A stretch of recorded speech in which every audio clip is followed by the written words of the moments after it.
Good afternoon, everyone.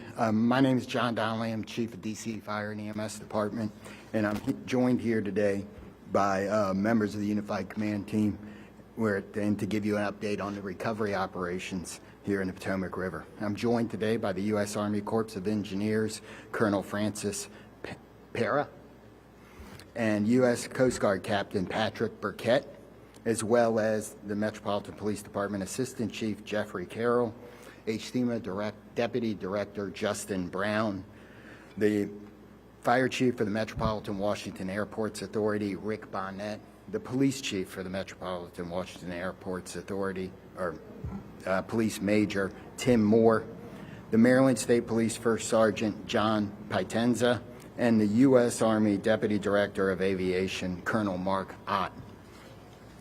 We have the next slide.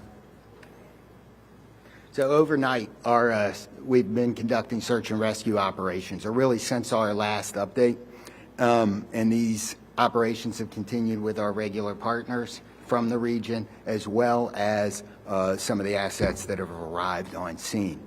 During our salvage surveys in preparation to lift the aircraft, additional remains were located and removed from the river and taken to the medical examiner's office.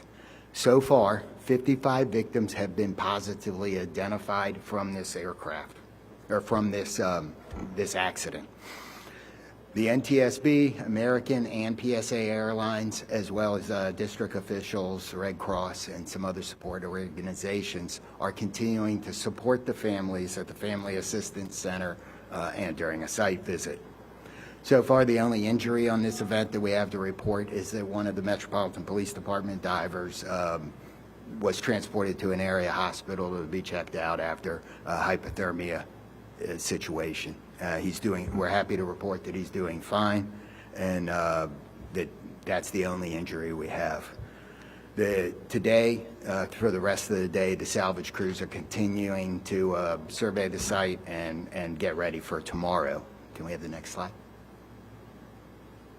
So going forward tomorrow, and you're going to get more from the Army Corps of Engineers about this, is salvage equipment will be moved into place, and tomorrow there'll be some lifting operations on what's the wreckage that's in the water.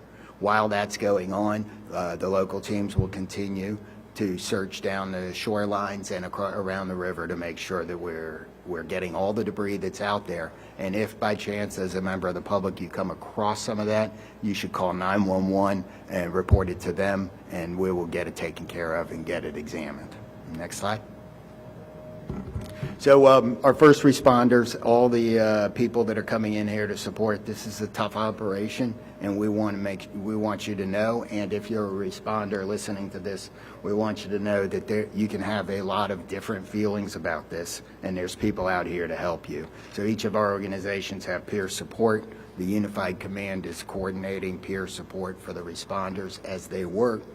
And you can easily talk to a trained mental health professional by dialing 988 at the Crisis Lifeline. And we would like everybody to look out for each other during this time, check in on your neighbors, that there are a lot of people that are being affected by this tragedy in our community. Additionally, if you want to contribute to the relief fund, the Greater Washington Community Foundation has a relief fund. It's tinyurl.com/DCA together. And that is a legitimate site that you can use to donate if that's a way you do want to help. With that, I'd like to call up Colonel Pena, and he's got a brief.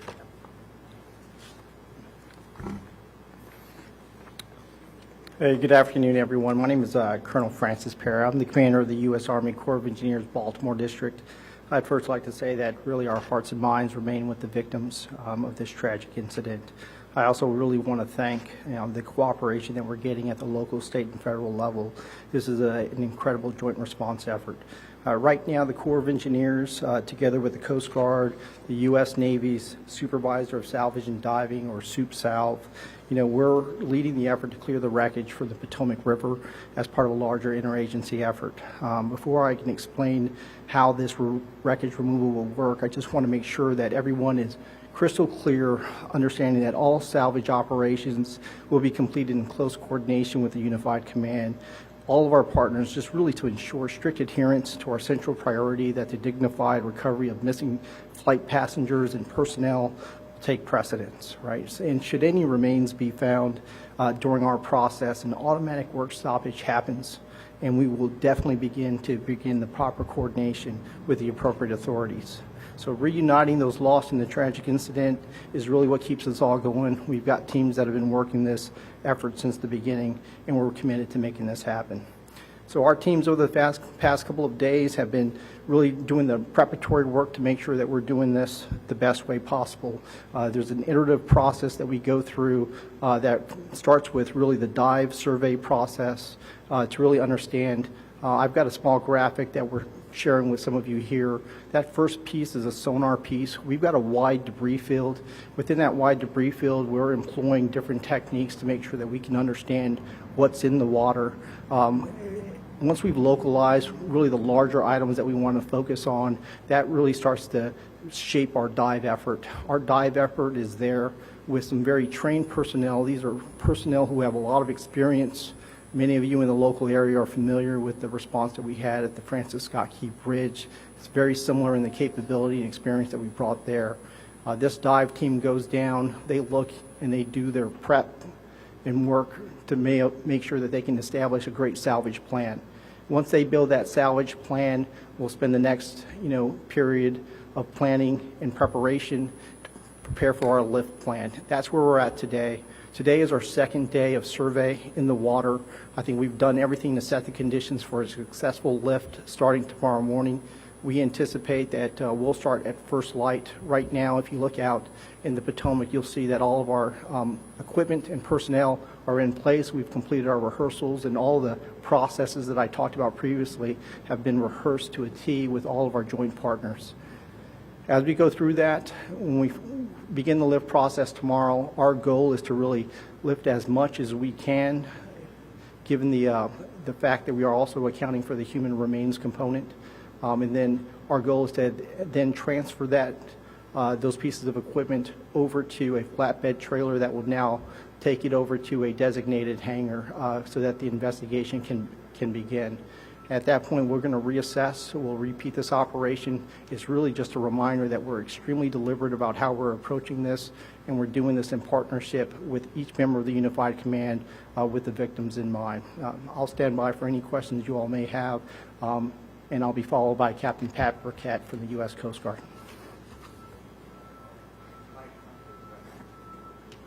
Hey, good afternoon. My name is Captain Pat Burkett. I am the Sector Commander for Coast Guard Sector Maryland National Capital Region. And first of all, I just want to say, like everyone else, I just want to offer my condolences to the family and the loved ones involved with this tragic accident. I also want to just say thank you to the community. We, the Coast Guard, along with the first responders here, have just received a tremendous outpouring of support from the community, from messages and social media. Just thank you so much. That really helps us keep going and keep the mission focused on what we need to do over the next couple of days. But what I want to do is kind of talk about the Coast Guard's role here. What we're doing is essentially monitoring the safety zone that we have established. And that safety zone is for all waters north of the Woodrow Wilson Bridge on the Potomac River. So the area that you see here in the graphic in red, that's the Coast Guard established safety zone that only vessels that's been pre-vetted for this operation are going to be allowed to get into. The Coast Guard have right now on the water 4 what we call our small boat assets that's monitoring that area, and then we have 2 Coast Guard cutters that's also in the area to ensure only those authorized vessels are in the area.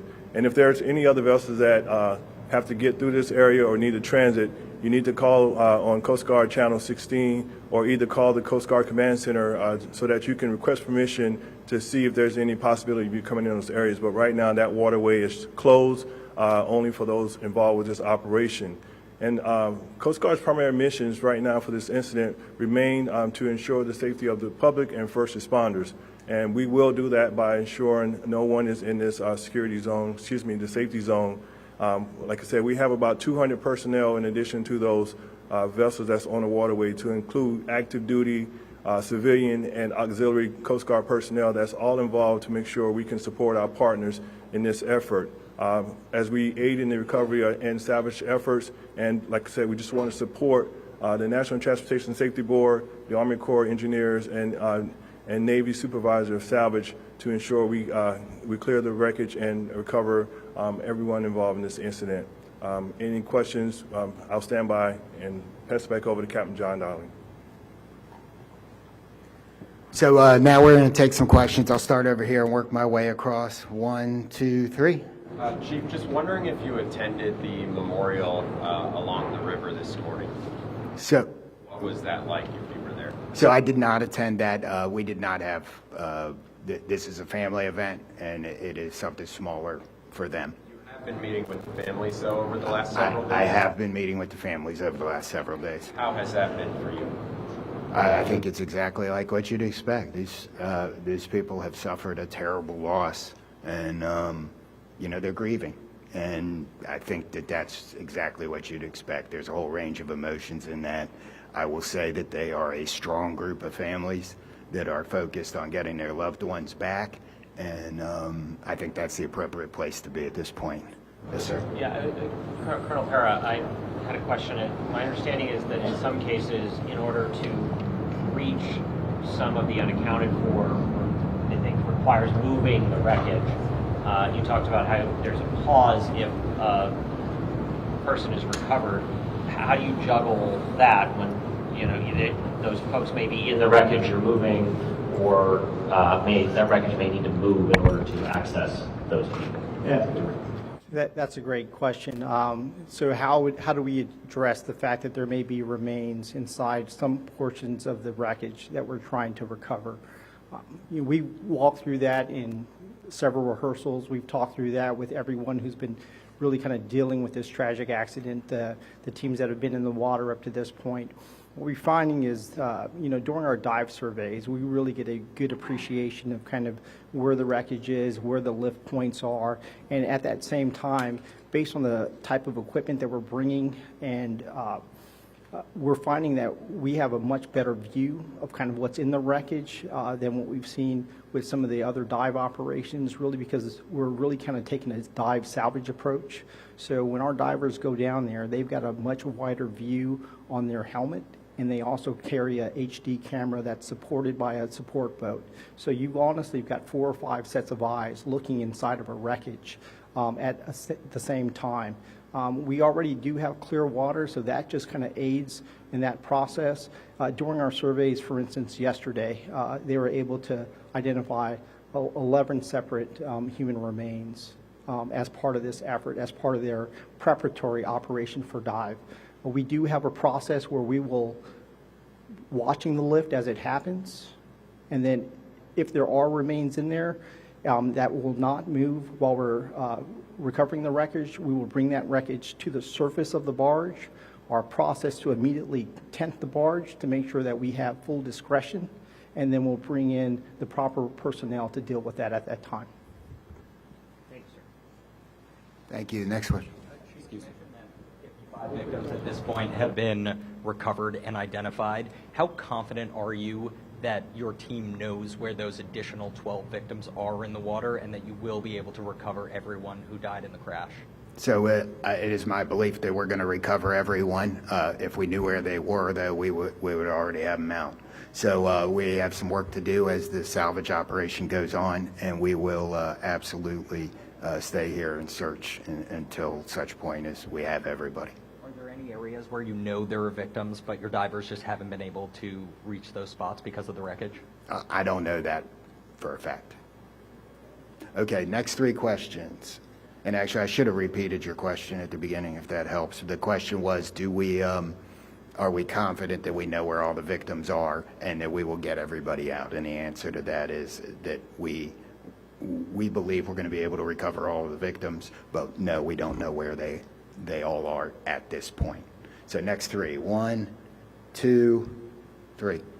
Yes, sir. So if I heard the 2 of you correctly, you have 12 victims that you have yet to recover, but you believe you have 11 sets of remains that you've seen based on the dives you've done so far. Did I not hear that correctly? So the question was, doing our math, we have identified, let me get the number that I gave, 55? 55, I want to be clear on that we have positively identified. We did remove 11 sets of remains yesterday from the wreckage during our operation. So those two the 55 includes from that 11, okay? So we're still searching for the delta between it. And you expect that when you lift the fuselage, that you'll be able to recover more remains in the fuselage? Or in the two? So I know you have that's two part of distinct- this operation, right? We're gonna, as we recover the fuselage, we expect that we'll find more, but we may also need to do additional searches in other areas. So, hang on. Yes, sir.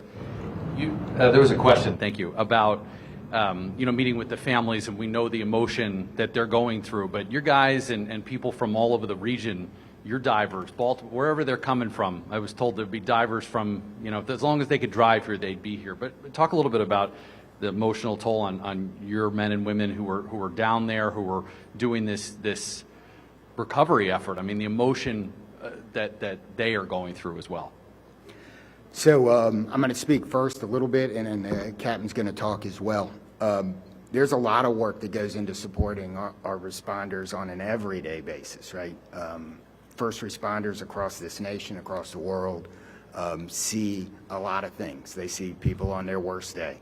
So we have built-in support systems in our fire department and a lot of things in our region. It's something called peer support, but there's various names for it.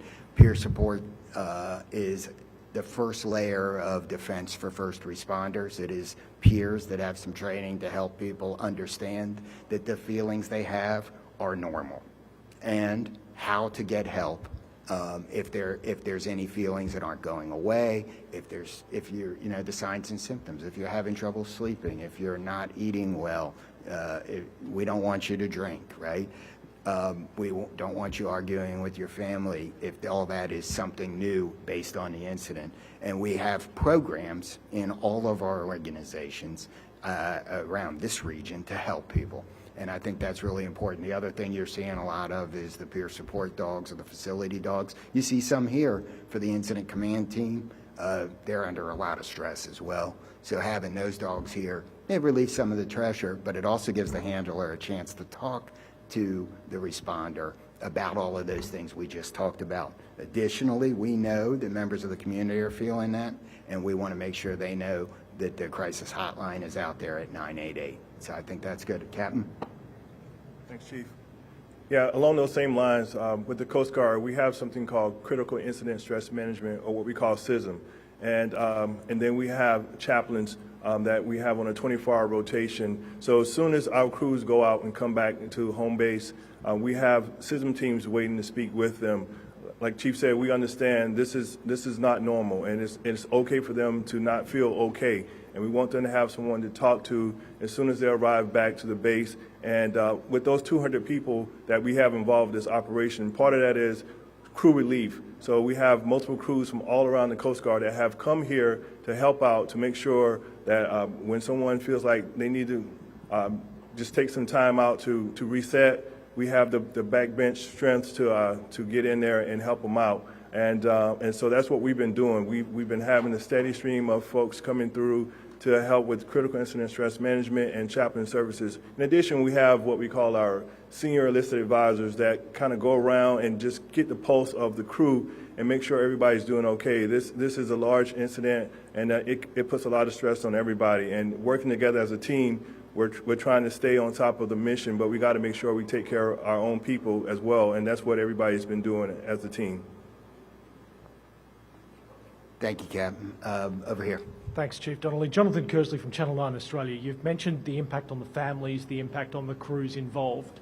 I'd like to know from you personally, how are you coping through all of this? How do you deal with what you're seeing, hearing from the families?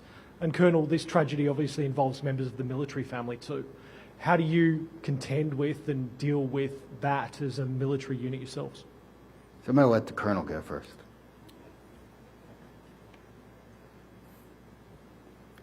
So I think that in the military, we're grieving the same way that the communities and everyone else is grieving, right? We're, there's obviously a tragic loss for each one of those individual families.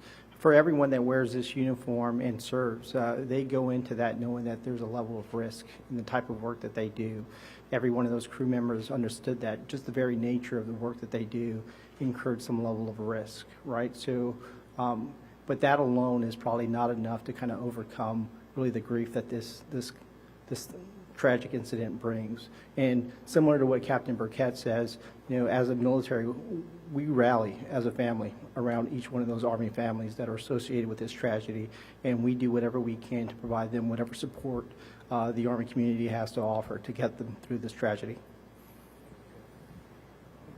And Fire Chief, the impact on you personally?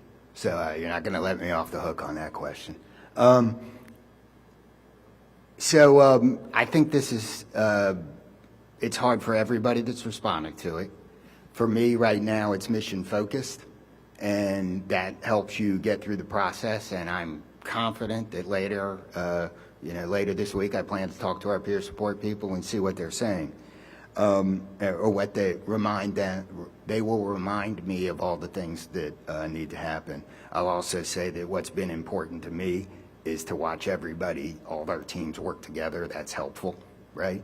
And the second part is that I have a 2.5-year-old grandson at home, so he's a good reset when I get home. And as long as I get some sleep, we're good. I'll take a couple more. So 1, 2, and we'll start with those 2. Colonel Perry, you brought this up. Can you say whether or not any of the divers who were at the Key Bridge incident are also directly involved with this? And then I have another question after that. Yeah, so, the specific divers I can't say for sure by the individual divers, but I would tell you that the organization that's spearheading this effort for us, the Superintendent of Salvage Dive Operations for the Navy, they were the very organization that we went to. They provide a very unique capability. This is a very niche role, and they bring all the expertise and experience that we need to be able to do this correctly.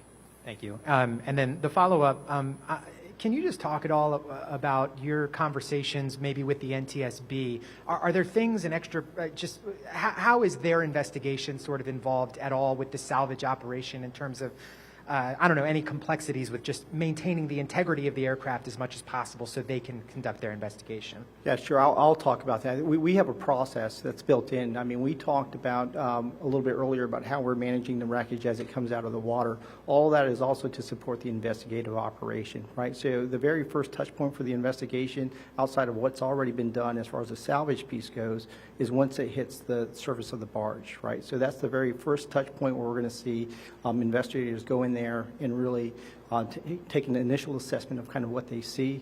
That's all going to be done under a tarp. That'll be a very controlled process from the barge over to the transport system that'll take it to a secured hangar, and that hangar is actually controlled by NTSB right now, and that part is all under their initial safety investigation before it goes to another secured site. So I think we're nested. And then there was a question over here. Yeah, Colonel Ott, are you able to talk about the nature of the training mission that those pilots were conducting at the time of the collision, why that was necessary near the airport? And then I have a follow-up for you, sir.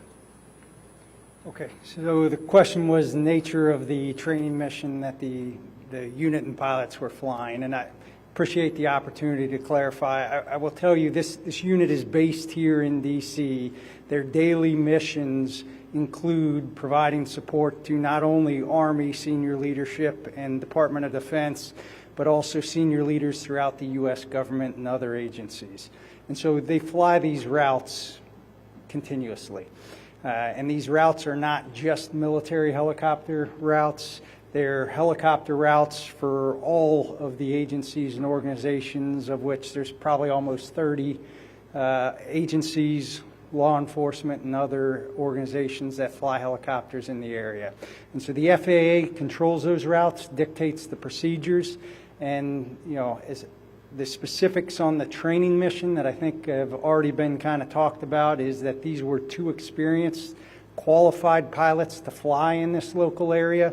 This is something they've done many times before. and they were simply out flying a mission that's a training mission that's required to reevaluate, just like every Army pilot does on an annual basis. You get reevaluated, re-signed off to fly in your local area. And you do that by flying the routes and the missions that you normally perform. Given the accident, I understand the FAA has put some flight restrictions on helicopters around National. Is the Army looking at making any changes to its procedures when operating in the National Capital Region in this airspace around the airports? As far as changes to procedures or anything, again, I would reiterate that it is the FAA that controls how helicopters transit and the routes that fly around here.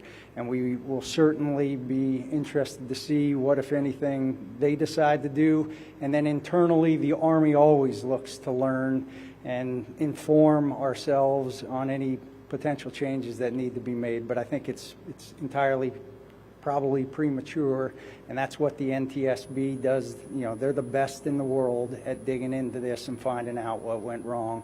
And so when we find those facts, then we will certainly look at them hard and see what needs to be done. Thank you. Yes, sir. Chief, I understand details of the investigation will fall to the NTSB, but I would imagine, given the work that the divers are doing to recover those remaining victims, investigators have had a somewhat limited access to the wreckage, to the crash site. Can you speak at all to that and whether or not that is delaying some of that work, how all these parts are working together? So the question is, given the location of the aircrafts and all the dive work in terms of removal, has that slowed the investigation process down? Am I summarizing that right? I would say that we're working closely with NTSB. They are a participant. They have a liaison in our command post, and that is, to the best of my knowledge, everybody's needs are being met, and that there are investigative pieces that have been taking place. Okay. We're done. Thank you. I appreciate all your questions and time.